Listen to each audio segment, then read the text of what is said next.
I woke up and I was late for school. My mom tried to get me to eat breakfast. And I yelled at her and I told her that school was important to me and I couldn't be late. And so I went about my day. I was feeling really weird. I got a quarter out of my pocket and I went to the payphone. Meanwhile, I'm only a few blocks from home, but I don't know what made me just stop and use the payphone and say, I just wanted to say sorry. No one answered. And so it was so weird because at this time, one of them has to be home. So I ran home and the door was open. I walked in and then sure enough, they were gone. That very moment, I just thought, this is it. My life is over.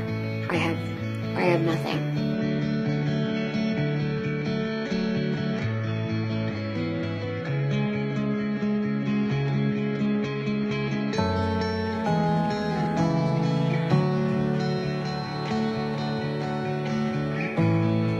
I could not tell you how debilitating it is to know that everything you know and love is gone. And it's not like they died, it's just that your family unit has died.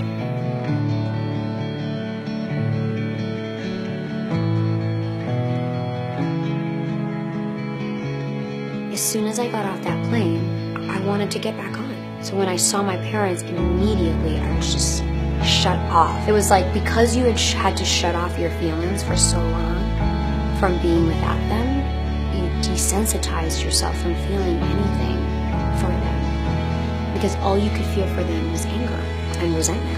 I still have nightmares. I still have a problem talking to my parents. I still hyperventilate every time I'm gonna visit Colombia.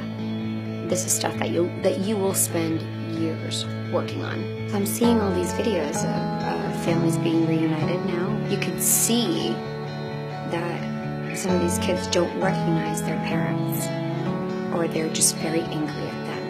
And there's just so much damage to that relationship done. You cannot help it, right? But to feel this way, even though all you want is to see your mom and dad. All you want is for things to go back and for you to be with them. When I saw these videos, I just remember that's exactly how I felt. You hear people say, well, then they shouldn't have come here in the first place. And so what? So then that means children deserve to be damaged in this way?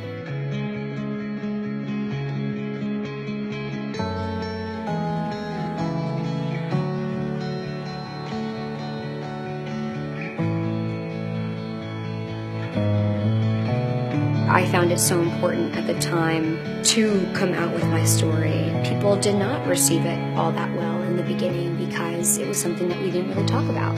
Comments like, well, your parents broke the law and that's why you deserve what you got.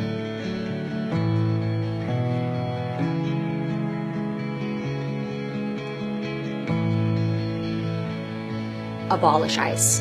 They are breaking human rights laws. They have no regard for human life.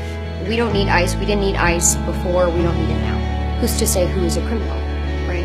People can call me a criminal because my parents were undocumented, right? That's how loose that term is. Anybody can be a criminal. And as this administration suggests, the entire community is criminal.